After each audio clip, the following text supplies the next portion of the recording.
ஆண்டாள் திருவடிகளே சரணம். ஸ்ரீமதே ராமானுஜாய நமக. ஸ்ரீமதே நிகமாந்த மகாதேசிகாய நமக. பாவை விழியில் ராமனும் கிருஷ்ணனுங்கிற தலைப்பில் இன்றைக்கு 8வது பாசுரம். பாவை நோன்புக்கு ஒரு தோழியை கூட விடக்கூடாதுங்கிற கருணையினால் ஆண்டாள் ஒவ்வொரு தோழியையும் எழுப்புறார். அந்த பிரகரணத்தில் இன்றைக்கு எழுப்பக்கூடிய தோழி குதூகலம் உடையவள், எந்தூசியாஸ்டிக் தோழி அப்படின்னு சொல்வாள். அதனால இவளை கோதுகலமுடைய பாவாய் அப்படின்னு அழைக்கிறாள். எல்லோராலும் விரும்பப்படுபவள் இவள். உத்தமமான பெண். எம்பெருமான் கண்ணனை தன்னுடைய அன்புனால கட்டி போட்டு வச்சிருக்காளாம். கிருஷ்ண வல்லபை இவள். கண்ணனுக்கும் இவளிடத்தில் உற்சாகம். இவள் சொன்னால் கண்ணனும் கேட்பானா. அவளோட தர்க்கம் பண்ணுவானா கண்ணன். ஏன் அப்படின்னா இவ தர்க்க சாஸ்திரம் படிச்சிருக்கா. தர்க்க சாஸ்திரம் அப்படின்னா லாஜிக்கல் அண்ட் ரீசனிங்னு சொல்லுவா. டிபேட்டில் கண்ணனையே மடக்கிடுவாளாம் இவோ. பகவத்கீதையில் கண்ணன் சொல்கிறான், பிரியோகி ஞானினோத்யர்த்தம் அகம் சச்சமம பிரியக. தத்துவ ரீதியாக என்னை அறிகின்ற ஞானிகளுக்கு நான் மிகவும் இனிமையானவன், அவர்களும் எனக்கு இனியவர்கள் அப்படிங்கிறான். ஞானிகளை ரொம்ப பிடிக்கும். நிஜமான பக்தி உள்ள ஞானிகளை பகவான் கண்ணன் என்றைக்குமே விடமாட்டான். இந்த பெண் கண்ணன் கிட்ட உண்மையான பக்தி உள்ளவள், ஞானி. அதனால இவளை கோதுகலமுடைய பாவாயின்னு அழைக்கிறா நம்ம ஆண்டாள். நாமும் குதூகலம் நிரம்ப பெற்ற மான்யா தன்யா ட்வின்ஸ் சகோதரிகள் வாயிலாக இந்த பாசுரத்தை அனுபவிப்போம்.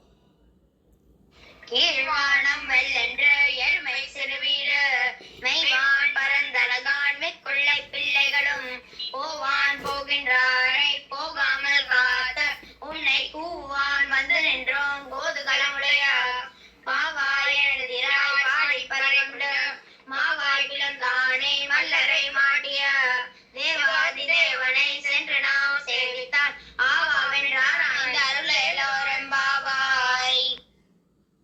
தேவாதி தேவன் அப்படிங்கிற திருநாமத்தை இட்டு எம்பெருமான் அழைக்கிறா ஆண்டாள். இங்கே தேவாதி தேவனும் எப்பேற்பட்டவன் தெரியுமா?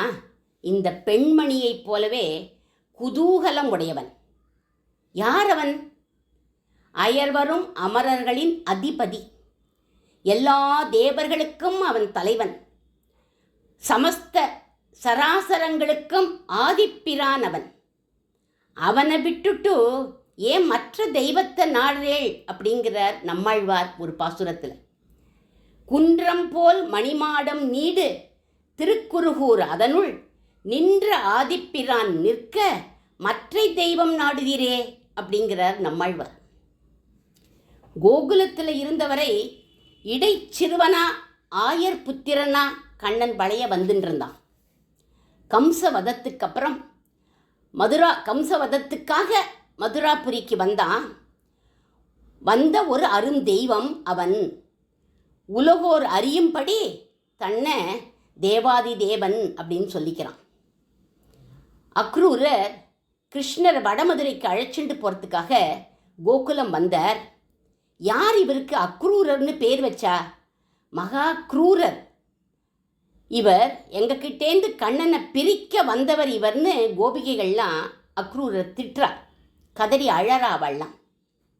மதுரா நகரத்தில் பண்ணின 2 லீலைகளை இந்த பாட்டில் சொல்கிறா ஆண்டாள்.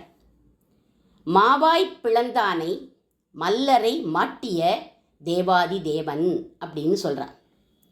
மா அப்படின்னா யானை, குதிரை அப்படின்னு 2 அர்த்தம் உண்டு. கேசிங்கிற குதிரையை அழித்த லீலை கோகுலத்தோடையே முடிஞ்சுடுத்து. அதை நேற்றைக்கு நாம் பார்த்தோம். இங்கே வடமதுரையில் குவலையா பீடம்ங்கிற யானையோட வாயை கிழிச்சு அதோட தந்தங்களை பிடுங்கி எடுத்துட்டு கம்சனோட கோட்டைக்குள்ள நுழையிறான் கண்ணன்.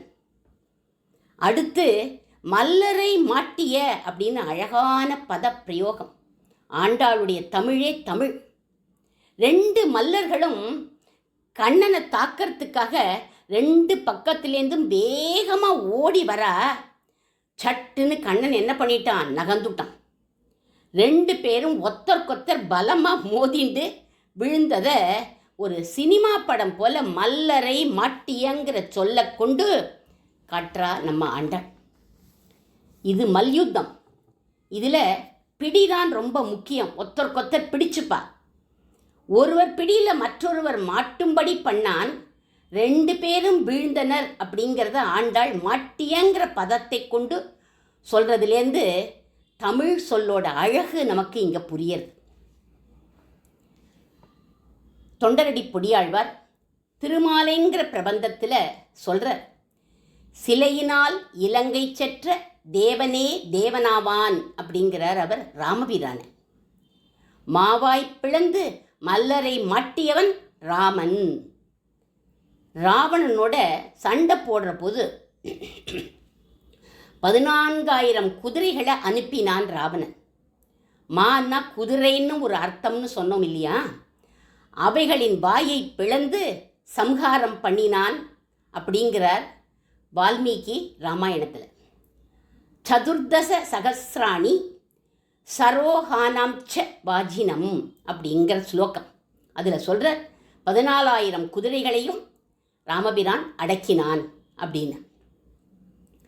மல்லரை மாட்டிய அப்படின்னா ராமர் எந்த மல்லரை அழிச்சார் அப்படின்னா, யார் மல்லன்?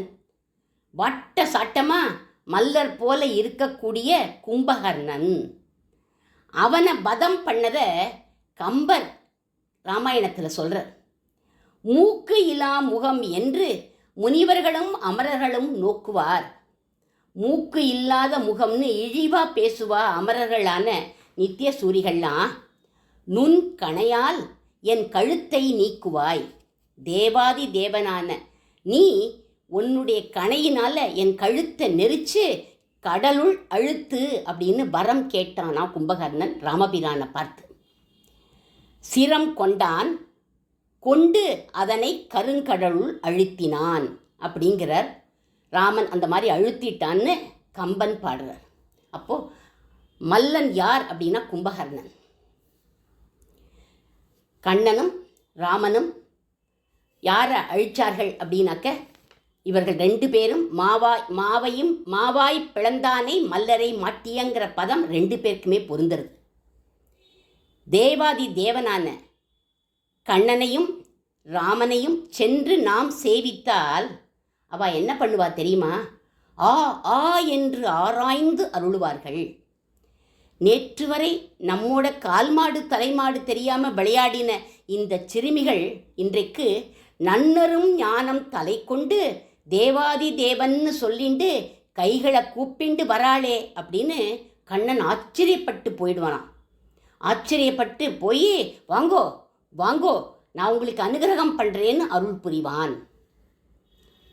ராமன் எப்படி அருள் புரிவான்?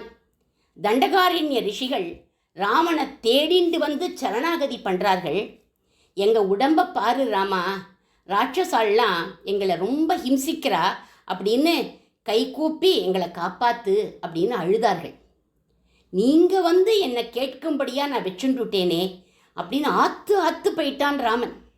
நான் உங்களை தேடி வந்து ரட்சிச்சிருக்கணும்.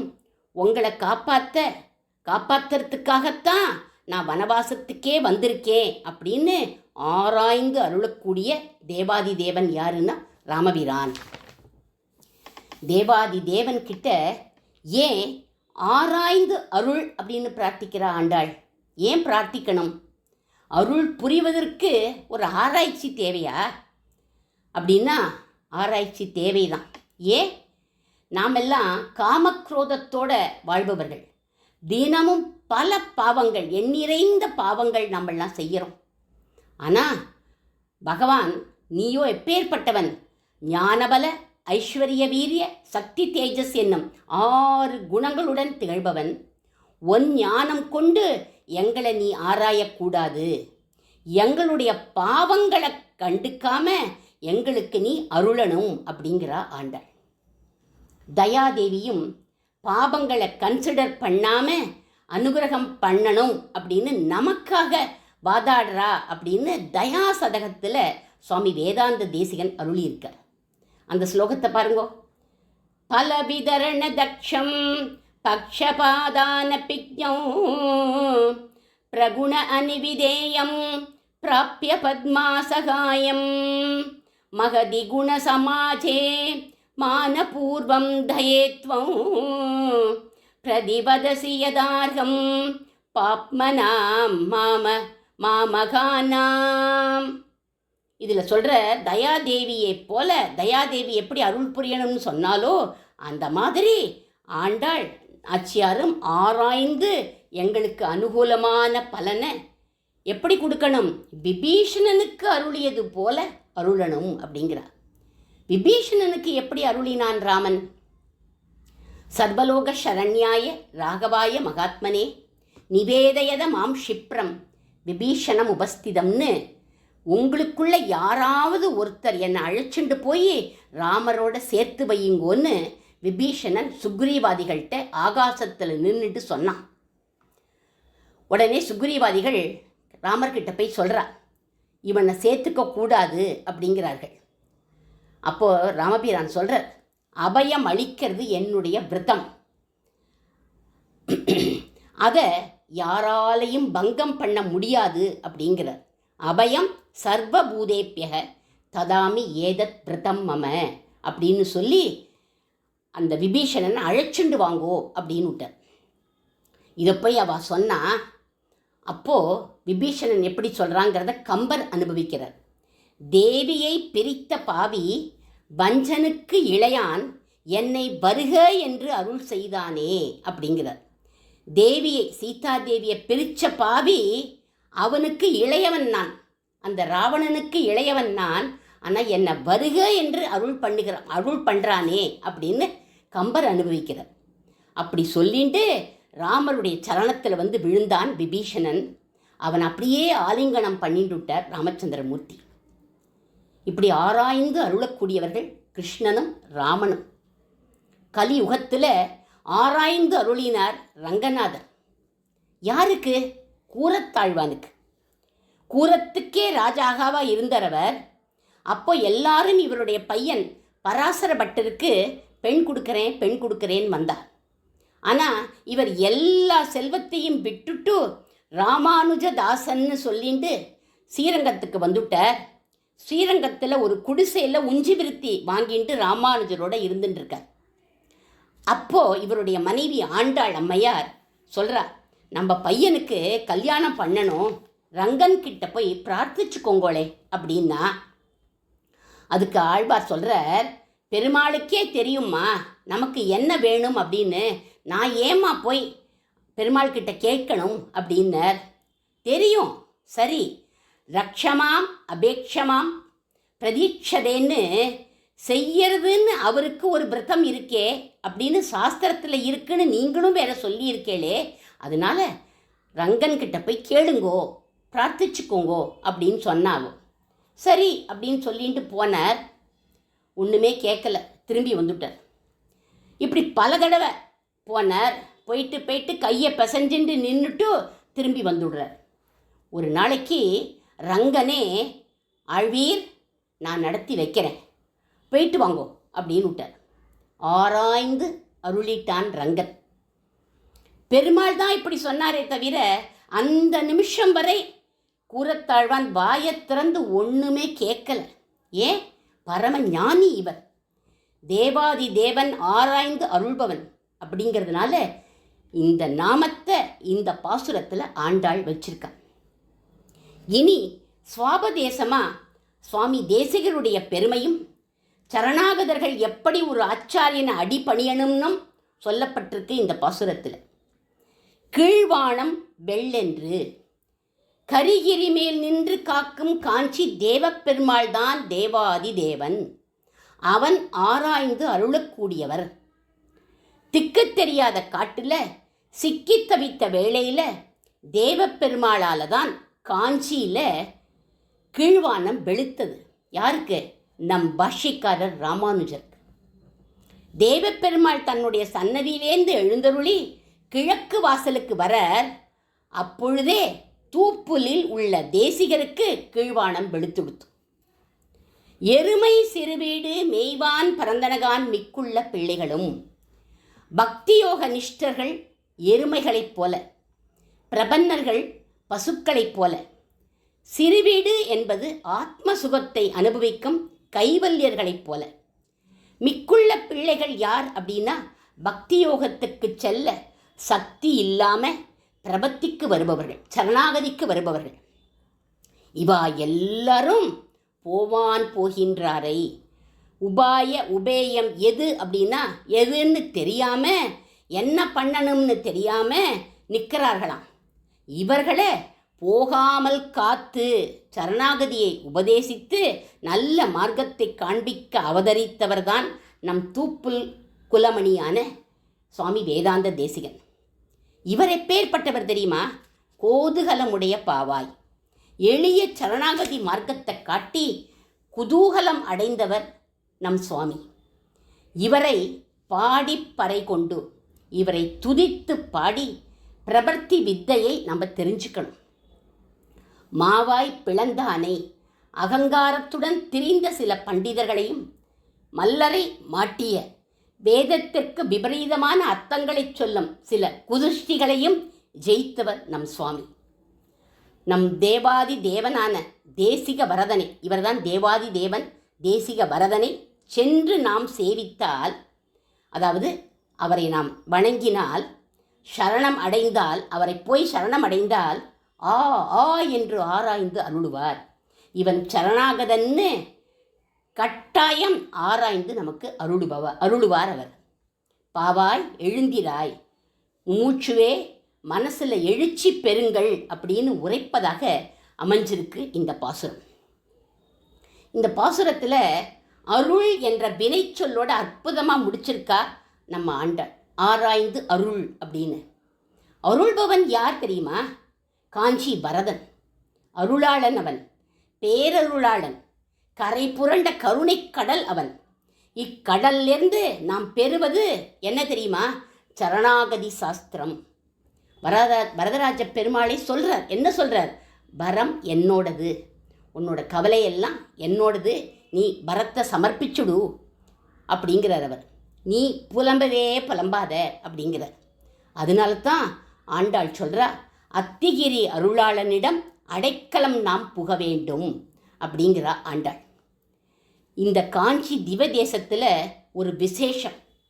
என்ன விசேஷம் அப்படின்னா, எப்பொழுதெல்லாம் தேவப்பெருமாள் புறப்பாடு கண்டருள்வாரோ அப்பொழுதெல்லாம் பூமாலையை சூடி கொடுத்தவளுக்கு தான் ஒரு மாலையை பரிசளிக்காமல் போக மாட்டாராம். இது வேற எந்த திவ்ய தேசத்திலும் கிடையாது. காஞ்சி திவ்ய தேசத்தில் தான் இவர் ஒரு மாலையை அவளுக்கு பரிசாக கொடுத்துட்டு தான் கிளம்பி வெளியில் போவார் அப்படின்னு சொல்லப்பட்டிருக்கு. இப்பேற்பட்ட தேவாதி தேவனான யார்? நம்ம தேசிக வரதனின் திருவடிகளே சரணம்னு சொல்லி அடியேன் பூர்த்தி பண்ணுகிறேன். ஆண்டாள் திருவடிகளே சரணம்.